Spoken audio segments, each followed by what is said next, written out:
ನಮಸ್ಕಾರ ರೀಪ್ಪ ಎಲ್ಲರಿಗೂ. ಜವಾರಿ ಖಡಕ್ ನ್ಯೂಸ್ ನೋಡ್ರಿ. ಇವತ್ತು ಭಾಳ ವಿಶೇಷ ಸುದ್ದಿ. ಬೆಂಗಳೂರಿನ ರಾಜಧಾನಿಯಲ್ಲಿರುವ ಶಿವಾನಂದ ಸರ್ಕಲದ ಕ್ರೆಸೆಂಟ್ ರೋಡದ ಸರ್ಕಾರಿ ಬಂಗಲೆ ಸತೀಶ್ ಜಾರಕಿಹೊಳಿ PWD ಮಿನಿಸ್ಟರ್ ಮನಿ ಏನಾಗೈತಿ ಗೊತ್ತೈತನ್ರಿ? ಈಗ ವಿಧಾನಸೌಧ ಆಗೈತಿ ರೀ.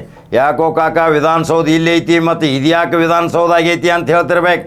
ಅಲ್ಲಿ ದೈನಂದಿನವಾಗಿ ನೋಡ್ರಿ 30ರಿಂದ 40, 50, 60, 70 ಶಾಸಕರು, ಅನೇಕ ಕ್ಯಾಬಿನೆಟ್ ಸಂಪುಟ ದರ್ಜೆ ಸ್ಥಾನಮಾನ ಹೊಂದಿದಂಥ ಮಹಾನ್ ಮಂತ್ರಿಗಳು ದೈನಂದಿನವಾಗಿ ಭೇಟಿ ಕೊಡಾಕತ್ತಾರ.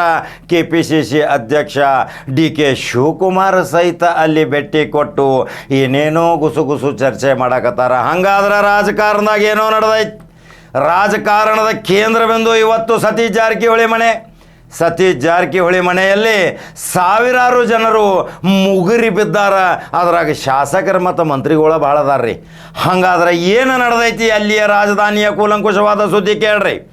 ಈಗ ಸತೀಶ್ ಜಾರಕಿಹೊಳಿ ಕರ್ನಾಟಕ ರಾಜ್ಯದ 60ರಿಂದ 70 ಶಾಸಕರನ್ನು ತನ್ನ ಹಿಡಿತದಲ್ಲಿ ಹಿಡ್ಕೊಂಡಿದ್ದು ಈಗ ಏನು ಭುಗುಲು ಹೇಳ್ತೈತೆ ಅನ್ನೋದು ರಾಜ್ಯ ರಾಜಕಾರಣ ಮತ್ತು ಕರ್ನಾಟಕ ರಾಜ್ಯದ ಜನತೆ ನೇರವಾಗಿ ಈಗ ಶಿವಾನಂದ ಸರ್ಕಲದ ಸರ್ಕಾರಿ ಬಂಗಲೆಯಲ್ಲಿ ವಾಸವಾಗಿರುವ ಸತೀಶ್ ಜಾರಕಿಹೊಳಿ ಮೇಲೆ ಕಣ್ಣು ಬಿದ್ದೈತ್ರಿ.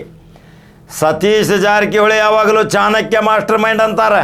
ಆ ಚಾಣಕ್ಯ ಮಾಸ್ಟರ್ ಮೈಂಡ್ ಏನು ತಲೆಯಾಗ ಇಟ್ಕೊಂಡು ನನಗೆ ಗೊತ್ತಿಲ್ಲ, ಏನು ಇನ್ನು ಬುಗಿಲಿ ಹೇಳ್ತೈತಿ ಗೊತ್ತಾಗೋದಿಲ್ಲ. ಇನ್ನು ಎಲ್ಲರ ದೃಷ್ಟಿ ಅಲ್ಲೇ ಬಿದ್ದೈತೆ ಅಂದ್ರೆ ನಂಬರ್ ಹಚ್ಚಿ ಹೊಂಟಾರ ಶಾಸಕರು. ವಿಧಾನಸೌಧದಾಗ ನೋಡಿದ್ರೆ ಒಬ್ಬರು ಇಲ್ಲ, ಯಾವ ಮಂತ್ರಿಗಳು ಇಲ್ಲ, ಬೀಕೋ ಅನ್ನಾಗತೈತಿ ವಿಧಾನಸೌಧ. ಆದ್ರೆ ಸತೀಶ್ ಜಾರಕಿಹೊಳಿ ಮನೆ ರಾಜಕೀಯ ಚಟುವಟಿಕೆದಿಂದ ಗರಿಬದಡಿದಂಗೆ ಎಲ್ಲರೂ ಅಲ್ಲೇ ನಡೆದಾರ. ಗುಪ್ತ ಚರ್ಚೆ ನಡೆದಾವ. ಇದನ್ನು ಹೆದರ್ಕೊಂಡು ಎಲ್ಲರ DK ಶಿವಕುಮಾರ್ ನೇರವಾಗಿ ಸತೀಶ್ ಜಾರಕಿಹೊಳಿ ಮನೆಗೆ ಬಂದು 7 ನಿಮಿಷ ಚರ್ಚೆ ಮಾಡಿದ್ದು ನಾವು ಸ್ವತಃ ನೋಡಿದ್ದು. ತಕ್ಷಣ ಮತ್ತೆ ಅಲ್ಲಿಂದ ವಾಪಸ್ ಹೋಗಿ ಸತೀಶ್ ಜಾರಕಿಹೊಳಿಯ ಕೈ ಕುಲುಕಿ ಹೋಗಿದ್ದು.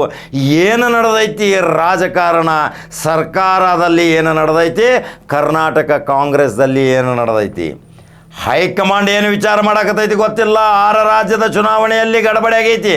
ಆದರೆ ಕರ್ನಾಟಕ ರಾಜ್ಯದಲ್ಲಿ ಏನೇನೋ ಒಂದು ಬಿರುಸಿನ ವಾತಾವರಣ ನಿರ್ಮಾಣ ಆಗೈತಿ.